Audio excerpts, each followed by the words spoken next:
শেখ হাসিনা সরকারের বিরুদ্ধে গণ অভ্যুত্থানের ২ বছর পূর্ণ হলেও রয়েছে কিছু আক্ষেপ। বিশেষ করে যে তরুণরা এই আন্দোলনের অন্যতম রূপকার, তারা মনে করেন প্রত্যাশিত পরিবর্তন আসেনি রাষ্ট্র কাঠামোয়।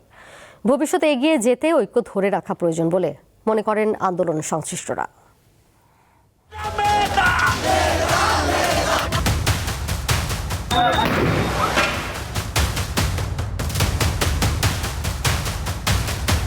জুলাই ২০২৪, ছাত্র জনতার প্রতিবাদ আর বিক্ষোভে উত্তাল পুরো দেশ। চারদিকে উত্তেজনা, সময় যত গড়ায় ততই তীব্র হয় আন্দোলন। সমাজের সর্বস্তরের মানুষের অংশগ্রহণে তা পরিণত হয় গণ অভ্যুত্থানে।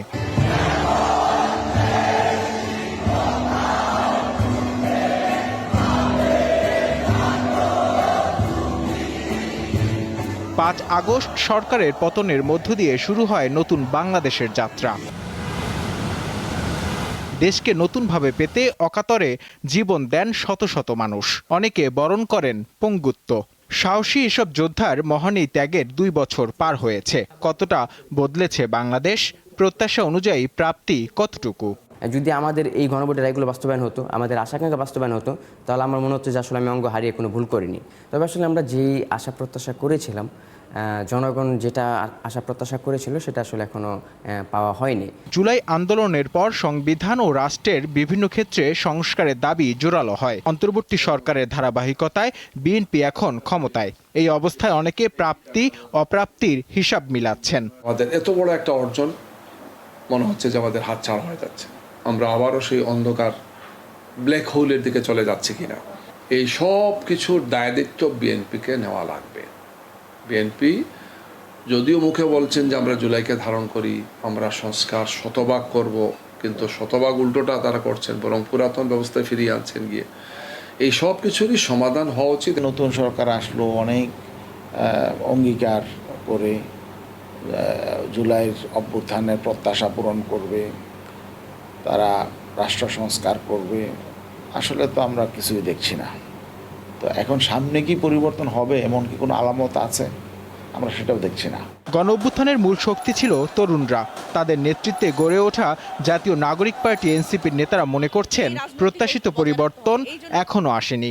আমরা দেখেছি যে ৫ আগস্ট পরবর্তী সময় শুধুমাত্র ঐক্য এই রাজনৈতিক ঐক্য বজায় রাখতে হবে। এই জন্য কিন্তু আমরা খুব অ্যাগ্রেসিভলি সংস্কারগুলোকে বাস্তবায়নের কথা বলতে পারি নাই, কারণ ওই যে ঐক্য নষ্ট হবে। কিন্তু দেখেন, আমরা দেখেছি যে এই পুরানো রাজনৈতিক দলগুলো বারবার করে তাদের দলীয় এজেন্ডা সামনে এনেছে এবং সংস্কারটাকে একটা পলিটিক্যাল টুল হিসেবে ইউজ করেছে। যখন রাজনৈতিক সংস্কৃতির এই পরিবর্তনটা আমরা করতে পারছি না, আমরা কি আবার একটা ফ্যাসিবাদ তৈরির দিকে যাচ্ছি কিনা, এটা এই সময় একটা বড় প্রশ্ন হয়ে দাঁড়ায়। ছাত্র জনতার ঐক্যের ফলে সৃষ্টি হয়েছিল জুলাইয়ের বিস্ফোরণ। দেশকে এগিয়ে নিতে এর বিকল্প নেই বলে মনে করেন এই নেতা। যে বাংলাদেশকে এগিয়ে নিয়ে যেতে হবে, ওই ফ্যাসিবাদীদের কায়দায় এটাকে একটা বিভাজিত করে রাখার যে জায়গা, সেই দিকে রাখা যাবে না। আমাদের যে গণতান্ত্রিক চর্চার জায়গাটাই বহাল রাখতে হবে, শত উস্কানি সত্ত্বেও। এটাই হচ্ছে রাজনৈতিক শক্তির জায়গা, এটাই বাংলাদেশের ভবিষ্যতের জায়গা। কারণ বাংলাদেশে একটা গণতান্ত্রিক ভবিষ্যৎই আমাদের নির্মাণ করতে হবে। গণ অভ্যুত্থানের ২ বছর পূর্ণ হলো। যে আন্দোলনকে সামনে রেখে নতুন বাংলাদেশ গঠনের স্বপ্ন দেখিয়েছিল, সেই স্বপ্ন বাস্তবায়নের অগ্রগতি কতটা, এ নিয়ে চলছে নানা আলোচনা। আন্দোলনের সামনের সারির যোদ্ধারা বলছেন আত্মত্যাগের যথাযথ মূল্যায়ন, বিচার ও রাষ্ট্র সংস্কারের কাজ এখনও শেষ হয়নি।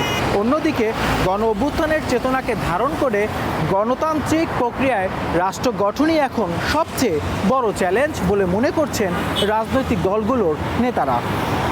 নূর আলম, দীপ্ত সংবাদ, ঢাকা।